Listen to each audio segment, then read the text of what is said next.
Hello friends, welcome back to my channel. আরও একটা নতুন ভিডিওতে তোমাদের অনেক অনেক স্বাগত আর অনেক অনেক ভালোবাসা। আর এখন ঘড়িতে বাজে সকাল 10টা, আর আজকে হলো শুক্রবার। আর সকাল 10টা থেকে আজ এই ব্লগটা তোমাদের সাথে শুরু করলাম। তো ঘুম থেকে উঠে টুকটাক কিছু কাজ ছিল, যেমন টুকটাক বাসন মাজা, দাঁত মাজা, এই ধরনের বিছনা তোলা, এরকম কাজ ছিল। তো সেগুলো আর তোমাদের কাছে শেয়ার করিনি। তো দেখো, জামা কাপড় নিয়ে বসে পড়েছি। আর দুদিন ধরে জামা কাপড় কাচতে পারিনি, অনেক জামা কাপড় জমে গেছে, দেখেই তোমরা বুঝতে পারছো। তো জামা কাপড়টা কাচতে বসলাম ছাদেই, কারণ দেখলাম ছাদে রোদ নেই আর বৃষ্টিও হচ্ছে না। আর এত জামা কাপড় বাথরুমে কাচতে খুবই অসুবিধা হয়। তো সেই জন্য ভাবলাম ছাদেই কেচে নিই। তো সেই জন্য ছাদেই জামা কাপড়গুলো কাচতে বসলাম। তো তোমাদের দাদাভাই গেছে বাজারে, তো আমি ভাবলাম এই ফাঁকে তাহলে জামা কাপড়গুলো কেচে মেলে দিই। কারণ যদি 10টা বাজে এখন, আর যদি 11টা থেকেও রান্নাবান্না সব শুরু করি, মিনিমাম আমার 2টো 2:30টা বেজে যাবে। আর তারপর সত্যি কথা বলতে কী বলো তো, গ্যাস মোছা, ঘর মোছা, তারপর ধরো যদি চাদর টাদর তুলি, সেই সব করতে করতে অনেকটা দেরি হয়ে যায়। আর তখন এতগুলো জামা কাপড় অত বেলায়, আর এই বর্ষার আকাশে না কাচা খুব মুশকিল হয়ে যায়, কারণ অনেকটা দেরি হয়। আর সত্যি কথা বলতে না, আর শরীরও না তখন আর চলে না। তো খিদেও পায়, সকাল থেকে কিছু টিফিন খাই না, তো অনেকটা দেরিও হয়। তো সেই জন্যে ভাবলাম সকালবেলাতেই জামা কাপড়গুলো কেচে নিই। আর এখনও না মানে আমার শাশুড়ি, ননদ, ভাগ্নি কেউ ঘুম থেকে ওঠেনি, তো অতটা তাড়া নেই। তো সেই জন্যই সকাল সকাল জামা কাপড়টা কাচতে বসলাম। তো দেখতেই পাচ্ছ যে কতটাই জামা কাপড় আর কি হয়েছে, এই আর কি। তো তোমরা চলো ভিডিওটা কন্টিনিউ দেখতে থাকো, আর তোমরা কিন্তু আমার পাশে থেকো, সাথে থেকো, এটাই আর কি রিকোয়েস্ট তোমাদের কাছে। আর তোমাদের কাছে কিছু বলতে চাই না। আর চলো তোমার ভিডিওটা দেখতে থাকো।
তো বৃষ্টি আসবে না ভেবেই ছাদে জামা কাপড় কাচতে বসেছিলাম। আর সমস্ত জামা কাপড় কাচা হয়ে গেছিলো, শুধু বিছনার দুটো চাদর বাকি ছিল কাচা। এমন ছাদে ঝমঝমিয়ে বৃষ্টি এলো, কি বলবো তোমাদের, একদম ঝমঝমিয়ে বৃষ্টি এলো। তো কি করব, চাদর দুটো কিন্তু আমি বৃষ্টির মধ্যে ভিজে ভিজেই আর কি মানে ধুয়েছি আর কি। তো মাথার চুলটাও না একটু ভিজে গেছে। তো এটা যতই হোক বর্ষার নতুন বৃষ্টি, ঠান্ডা লেগে যাওয়ার ভয় আছে। তো চুলটা দেখি পরে একটু মুছে নেবো। তো একবার ভেবেছিলাম ছাদে একটু রোদের ভাব, মানে মেঘলা ছিল কিন্তু গরম রোদের ভাব ছিল। তো ভেবেছিলাম ছাদেই মেলবো, কিন্তু যেই দেখলাম বৃষ্টি নামলো, আর আমি ছাদে মেলার সাহস পেলাম না। কারণ একবার যদি আমি নিচে চলে যাই রান্নাঘরে, আমাকে আবার 3 তলায় উঠতে হবে এই জামা কাপড়কে বারান্দা ঘর করে মেলার জন্য, আরও হ্যাঙ্গাম। আর সত্যি কথা আর সম্ভব হয় না গো, একবারে এতটা কেচে মেলে ধুয়ে আবার সেটাকে তোলাতুলি করা খুব অসুবিধা হয়। তো সেই জন্য এমন জায়গাতেই মেললাম যাতে একবারে কেচে ধুয়ে শুকিয়ে যাবে। তো ওপরের বারান্দাতে বিছানার চাদর আর আমার নাইটি দিয়েই পুরো বন্ধ, মানে ভর্তি হয়ে গেল। তো আমি দেখো গা ফা ধুয়ে মাথা টাথা মুছে একেবারে ধোয়া নাইটি পরে আমি সোজা আমার ঘরের বারান্দায় এলাম। আর এখানে এসে আবার কিছু জামা কাপড় মেলছি, মানে মেলছি বলতে এখানে দুটো একটা নাইটি, বালিশ ওষা, ছেলের জামা প্যান্ট, এগুলো সব আবার আমার বারান্দা দিয়ে মেলছি। আর ওদিকে তোমাদের দাদাভাই কিন্তু এসে গেছে, আর এসে আমাকে সমানে ডাকছে। আবার আমাকে না বকা না দেয় যে তুমি রোজই এরকমভাবে দেরি করো, চা খাওয়ার জন্য বসে থাকে, এইসব উল্টো পাল্টা এটা দিয়ে ওটা, ওটা দিয়ে সেটা কথা না বলে, সেটাই আর কি চিন্তা করছি। তো সেই জন্য একটু তাড়াতাড়ি করছি। তো আর সত্যি কথা বলতে কি, এত কেচে ধুয়ে আমি না পুরো হাঁপিয়ে গেছি, একদম হাঁপিয়ে গেছি। একটু 5 মিনিট বসলে তবে যেন ভালো হয়, কিন্তু সেটা বসার টাইম নেই। তোমাদের দাদাভাই এসে গেছে, আর সমান যখন ডাকছে আমাকে নিচে গিয়ে আগে সর্বফার্স্ট চা বসাতে হবে। চা না খেলে আরও চিল্লাচিল্লি অশান্তি করবে। তো এই আর কি। আর গলাও পুরো শুকিয়ে গেছে, মানে এত গলা শুকিয়ে গেছে, মানে জল না খেয়ে আগে না জামা কাপড়গুলো আমি তাড়াতাড়ি করে মেলছি। কারণ মানে আমি যদি এখন নিচে চলে যাই না, এগুলো আর মেলা হবে না। আর বর্ষার দিন বুঝতেই পারছো, জামা কাপড় শুকোতে চায় না, মেলার অসুবিধা, অনেক কিছু অসুবিধা হয়। আর এগুলো শুকোনো আমার একটা বিশাল বড় কাজ, যার জন্য এখন রোজ জামা কাপড় শুকোচ্ছে না, আর একদিন দুদিন পর পর শুকোচ্ছে। আর মানে ওগুলোকে মানে ভাঁজ টাজ করতেও আমার আরও বেশি টাইম হয়ে যাচ্ছে। যাকে সমস্ত চিপড়ে চিপড়ে ভালো করে আর কি মেলছি যাতে শুকিয়ে যায়। তো যদিও বর্ষার দিনে একদিনে কোনো জামা কাপড়ই শুকোয় না, তো সকালবেলায় মোটামুটি এই কাজগুলো একটু সেরে নিলাম। মানে কাপড় কাচাটা একটা বিশাল বড় কাজ, আর সেটাই আমি এখন সকাল সকাল সেরে নিলাম।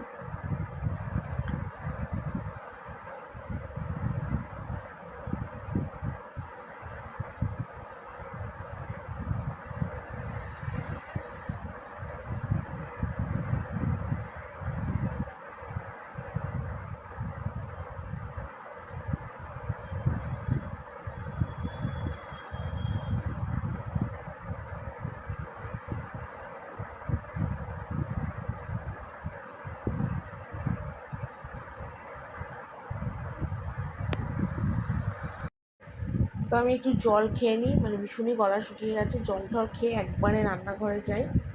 তো জলটা খেয়ে না আজকে ভাবলাম কি, যে মানে চুলটাও না কীরকম ওলট পালট টাইপের হয়ে গেছে। দেখো আমার অবস্থা, চুলগুলোর কীরকম খাড়া খাড়া কীরকম টাইপের হয়ে গেছে। তো ভাবলাম চুলটাও একটুখানি ভালো করে আঁচড়ে নিই। তো জট ঠট ছাড়ানোর এখন টাইম নিয়ে আপাতত চুলের সামনেটা একটু আঁচড়ে নিই, কারণ অনেক সময় না আমাকে আবার দোকানে যাওয়ারও দরকার হয়। একদম পাগলের মতন চুল নিয়ে যাওয়া কিন্তু অসম্ভব ব্যাপার, মানে লোকে আমার থেকে হাসবে। তো যাকে সেজন্য কোনো রকমের সামনেটা একটুখানি মানে আঁচড়ে নিলাম, আর কোনো রকমের মুড়িয়ে ঠুড়িয়ে নিয়ে একদম চুলটা বেঁধে নিলাম। তো চাটা খাওয়া আমার কমপ্লিট। আর ওদিকে ইন্ডাকশন ওভেনে ভাত বসিয়ে দিয়েছি, ভাত বসিয়ে দিয়ে আর এখন দেখো চায়ের বাটি, গ্লাস, কাপ এগুলো সব আর কি সকালবেলা মেজে নিচ্ছি। কারণ এগুলো যদি আমি জমিয়ে রাখি আমার কিন্তু প্রচুর বাসন হয়ে যাবে। এমনি অলরেডি অনেকগুলো বাসন জমে রয়েছে, কাল রাতের খাওয়ার বাসন সেগুলো রয়েছে। তো সেই জন্যে আমি আর এগুলো রাখলাম না, এগুলো প্লেন চা খাওয়ার বাসন। তো সেগুলো দেখো সিঙ্কের মধ্যে আর কি মেজে নিচ্ছি। আর ওদিকে ডালটাও ধুয়ে না জল দিয়ে ভিজিয়ে রেখেছি। ডাল মানে ভাতটা ইন্ডাকশন ওভেনে হয়ে গেলে ডালটা ইন্ডাকশন ওভেনে বসিয়ে দেবো। আর এদিকে মাছও আনা হয়েছে, কিন্তু মাছটা এখনও ধুইনি। তো মাছটা আবার ধোবো, ধুয়ে নুন বাকি মাছের ঝোলটা আগে বসিয়ে দেবো। কারণ তোমাদের দাদাভাই আবার মাছের ঝোল ছাড়া খেতে পারে না। আর মাছের ঝোল যদি কোনো সময় না হয় তখন ডাল হয়ে যায়, ডাল আর মাছ ভাজা করে দিই, ওটা খেয়েও চলে যায়। তো দেখা যাক আজকে কী করে দিতে পারি, ঝোল খায় না ডাল খায় আপাতত। তো আর আজকে না খুব তাড়াও করছি, কেন বলো তো, মানে কি বলবো, রান্নার খুব যে একটা চাপ আছে তা না, নর্মাল রান্নাবান্নাই হবে, যেরকম হয় ডাল তরকারি মাছের ঝোল এটাই। তো তবু একটু তাড়াহুড়ো করছি, কেন বলো তো, গা ছেড়ে থাকলে না, মানে একটু লেট করে থাকলে সেই আমারই দেরি হয়, মানে বেলা 2টো 2:30 বেজে যায় রোজই। মানে যত তাড়াই করি না কেন আমার সেই 2টো 2:30 বাজবেই। মানে কি বলবো, যত তাড়াই করি না কেন 2টো 2:30 বাজবে। তো একটু চেষ্টা করছি যে আজকে যেন একটু তাড়াতাড়ি হয়ে যায়। তো দেখো বাজার থেকে কাতলা মাছ নিয়ে এসছে, এগুলোকে ভালো করে গরম জল দিয়ে ধুয়ে নিয়েছি মাছটাকে। আর ওদিকে দেখো তোমার মাছের ঝোলটা আমি আলু দিয়ে করবো। আর এদিকে দেখো ডাল কিন্তু আমার ফোড়ন দেওয়া হয়ে গেছে, ভাত উবুর দিয়ে দিয়েছি, ডালটা কালো জিরে কাঁচা লঙ্কা শুকনো লঙ্কা ফোড়ন দিয়ে দিয়েছি। তো রান্নাবান্না কিন্তু আমার একদম কমপ্লিট। আর আজকে না তোমাদের রান্নাবান্নাগুলো দেখালাম না বলতে কি মানে রোজই ধরো একই রান্না আমাদের বাড়িতে হয়। আর সত্যি কথা বলতে একটা গৃহস্থ বাড়িতে কী রান্না হবে, ডাল তরকারি ভাজা, মাছের ঝোল বা ডিমের ঝোল এরকমই তো হবে। আর সানডে করে হয়তো মাংস হবে। তো আমাদের বাড়িতে তো মাংসটা ঢোকে না, মানে মুরগির মাংস মুরগির ডিম তো হয়ই না আমাদের বাড়ি। আর হওয়ার মধ্যে শুধু হাঁসের ডিমটা হয়। আর খাসির মাংস আমার বাড়িতে ঢোকে না, যেহেতু ভোলে বাবা প্রতিষ্ঠা। তো সেই জন্য আমার শাশুড়িটা নিয়ম করেছে যে খাসির মাংস ঢুকবে না। তো সেই জন্য মটন চিকেন এগ কোনো কিছুই ঢোকে না। তো নর্মাল রান্নাই হয়েছে, সেটা তোমাদের বলেই দিচ্ছি। পাঁচ তরকারি হয়েছে। আর মুসুরির ডাল তো তোমরা দেখলে, মাছ এনেছে, সেটা আমি আলু দিয়ে আদা বাটা, ধনে গুঁড়ো, জিরের গুঁড়ো, লঙ্কার গুঁড়ো, জিরে ফোড়ন, তেজপাতা দিয়ে একটু মাছের কালিয়া মতন মানে নিরামিষভাবে, পেঁয়াজ ছাড়াই নিরামিষভাবে মাছের কালিয়া করেছি। আর ওদিকে উচ্ছে সিদ্ধ দিয়েছিলাম, আলু সিদ্ধ দিয়েছিলাম ভাতে শাশুড়ির জন্যে। তো এই টুকটাক রান্নাই করেছি। আর আজকে সত্যি কথা প্রচণ্ড তাড়াহুড়ো, তোমাদের প্রথমেই বলেছি যে তাড়াতাড়ি রান্নাবান্না করব, ওই রান্না নিয়ে বেলা করে নিয়ে বসে থাকবো না। তো তার জন্য পরপর সমস্ত কাজগুলো সেরেছি। আর যেহেতু কালকে শনিবার, তো রোজই আমি গ্যাস সাবান দিয়ে মুছি, তো আজকে আবার একটু ভালো করে সাবান দিয়ে মুছলাম। টাইলসগুলো একদম ভালো করে সাবান দিয়ে মুছলাম। প্লাস আজকে সিঙ্কটাও অনেক দিন মাজা হয় না, তো সিঙ্কটাও আজকে একদম সাবান দিয়ে ভালো করে স্কচ ব্রাইট দিয়ে ধুয়ে পরিষ্কার করে দিলাম। সপ্তাহে একবার করে আমি সিঙ্কটা বেশিরভাগ করি, আবার অনেক সময় যদি মনে হয় তো রোজও হয়তো করে ফেলি, কোনো ঠিক নেই আমার। তো আপাতত অবস্থা বুঝে ব্যবস্থা, এই আর কি। তো এখন দেখো আমি আপাতত গ্যাসটা মুছে নিয়ে সিঙ্ক টিঙ্কগুলো সব পরিষ্কার করে নিলাম। নিয়ে এবার হাত পা ধোবো, ধুয়ে সোজা উপরে যাব। আর নাইটিটা আমার একদম ভিজে গেছে ঘামে, গরমে, আর বাসন টাসন মেজে একদম ভিজে গেছে। তো উপরে গিয়ে নাইটিটাও চেঞ্জ করব, কারণ গিয়ে এখন 10 মিনিট অন্তত আমি বসবো, তারপর স্নান টানে যাওয়ার আমার পালা। তার আগে আমি কিছুই করব না। আর ভীষণ টায়ার্ডও লাগছে শরীরটা। এখন আমি ঘরে এলাম, তো তোমরা ভাবতে পারো এতক্ষণ আমি কোথায় ছিলাম। অ্যাকচুয়ালি আমি চান করে এসে ফোনটা চার্জে বসিয়েছিলাম, তার জন্য তোমাদের সাথে আর কথা বলতে পারিনি। রোজই এরম হচ্ছে, মানে ফোনটা চার্জে বসাতে হচ্ছে ঠিক ওই 3টে 3:30-র সময়। তো ফোনটা চার্জে বসালাম, চুল আসলাম, তো ঘরটর সব মুছেছি। চার্জ এত কম ছিল যে তোমাদের সেটা ভিডিও করে দেখাতে পারিনি। সবই করেছি, চান টান করলাম, করে নিচে এলাম, এসে কিছুক্ষণ একটু বসলাম, তারপর খেতে গেলাম। খেয়ে এলাম, খেয়ে ছেলের জন্য একটু ডালিয়া করে নিয়ে এলাম, সোয়াবিন দিয়ে ডালিয়া করে আনলাম। তো এই দেখো ছেলে এখন এখানে খাচ্ছে। ছেলে ডালিয়া করে দিলাম, একদিকে গেম খেলছে, আরেকদিকে ডালিয়া করে দিয়েছি, আর ডালিয়া খাচ্ছে। সোয়াবিন দিয়ে ডালিয়া করে দিয়েছি। আর এই ফার্স্ট আমি ছেলেকে ডালিয়া করে দিলাম। এর আগে কোনো দিন ছেলেকে আমি ডালিয়া করে দিইনি। আর ছেলে না আগে ডালিয়া মনে খেতো কি না খেতো আমি জানি না, কেন কোনো দিন ছেলেকে করেই দিইনি। তো আজকে ডালিয়া করে দিলাম, তো দেখলাম ছেলে বেশ তৃপ্তি করে খেলো। আসলে একদিন হয়তো খায় রুটি পরোটা ফ্রাইড রাইস, তো ভালো লাগে না, তো একটু নতুনত্বই হয়তো ওর কাছে, তো সেই জন্যে দিলাম। আর কটা শর্ট ভিডিও করছিলাম, তো সেই জন্য দেখো টিপটা পড়েছি, আর একটু চুলটা আসছেছি, এই আর কি, আর কিছু না। এই আপাতত ফোনটা একটু আগেই চার্জ খুলে তোমাদের সাথে এই কথা বললাম। আর এই দেখো গাছের পেয়ারা নুন দিয়ে মেখে নিয়ে এসেছি, এই গাছের পেয়ারাটা এখন একটু বসে বসে খাই। আর এখন ঘড়িতে বাজে, দেখতেই পারো তোমরা 6টা 15 এই বাজে এখন ঘড়িতে। চলো আবার তোমার সাথে পরে কথা বলি। দেখো তোমাদের দাদাভাই দোকান থেকে আসার সময় আলুর চপ, বেগুনি, পেঁয়াজি, ভেজিটেবল চপ সব নিয়ে এসছে। তো এটা ছেলের আর এটা আমার। তো রাত্রিবেলা বোধহয় আমার আর কিছু রান্নাবান্না করতে হবে না, এই খেয়ে নেবো। আর এখন প্রায় 7:30 মতন বাজে। তো দেখো এখানে পেঁয়াজি, আলুর চপ, ভেজিটেবল চপ সব নিয়ে এসছে। আর এই মুড়ি দিয়ে এখন আমরা জমিয়ে খেতে বসেছি। তো এখন নিচে এলাম, আর ঘড়িতে এখন ওই 8টা 5-10 এরকম টাইপেরই বাজে। তো এসে এখন খাবার জলগুলো আগে ভরে নিচ্ছি। আর আলুর চপ যে এনেছিলো তোমাদের দাদাভাই, আলুর চপ, তারপরে পেঁয়াজি, ভেজিটেবল চপ, ওই খেয়ে মুড়ি খেয়ে আমাদের বাড়ির সবার পেট ভর্তি। মানে রাত্রিবেলা আজকে আমার কোনো রান্নাবান্না করতে হবে না। তবুও একবার শাশুড়ি ননদকে জিজ্ঞেস করেছিলাম, বললো না আমরা মুড়ির চপটা অনেকটা মানে 7:30-র সময় খেয়েছে, তো মানে ওদের একদমই খিদে নেই, পেট ভরে উঠেছে। সত্যি কথা তেলে ভাজা এমনই একটা জিনিস না যে খেলে দেখবে পেট ভরে যায়। তো আর আমরা এমনি সবসময় তো খাই না, মাঝে সাঝে খাই। সত্যি কথা খেয়ে একদম পেট ভরে গেছে। তো আমি চিন্তা করলাম রান্না যখন নেই তাহলে বাকি যে কাজগুলো আমার আর কি করতে হয় সেগুলো করি গিয়ে। তো খাবার জলগুলো একটু ভরি, তারপরে এমনিতেও টুকটাক কাজ আছে সেগুলো আর কি করব। তো সেই জন্যই নিচে চলে এলাম, বেকার আর ওপরে বসে আমার লাভ নেই। তো চলে এলাম নিচে, আর এসে এখন এইসব কাজগুলো টুকটাকগুলো আর কি সেরে নিচ্ছি। তো বাসনগুলো ছিল যেগুলো দুপুরবেলায় সব মাজা ঘষা করেছিলাম, তো একবারেই সমস্ত বাসন আমি রোজ গুছোই।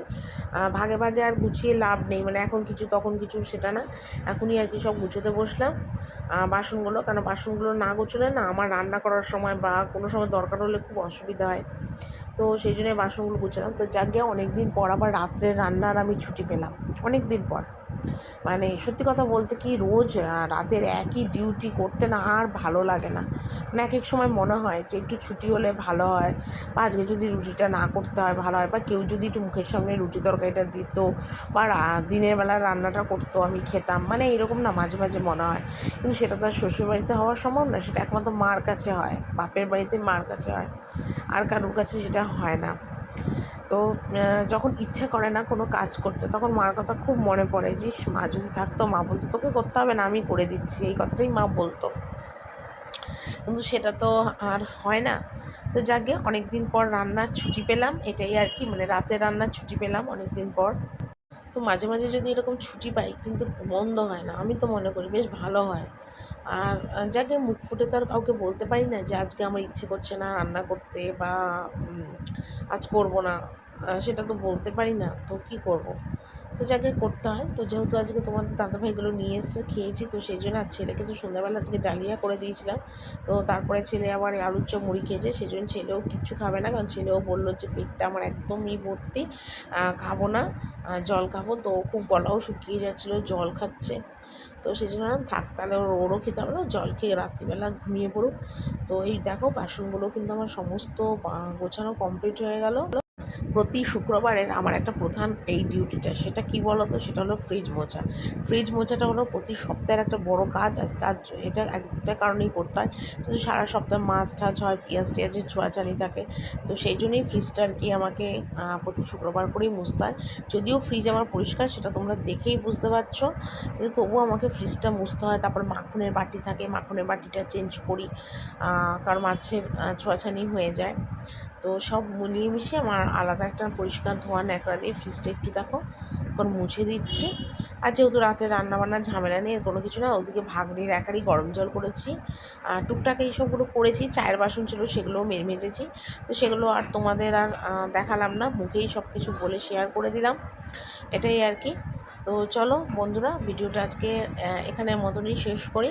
কাল একটা নতুন ভিডিও নিয়ে আবার চলে আসবো। তোমরা সবাই খুব ভালো থেকো, সুস্থ থেকো, টাটা, গুড নাইট।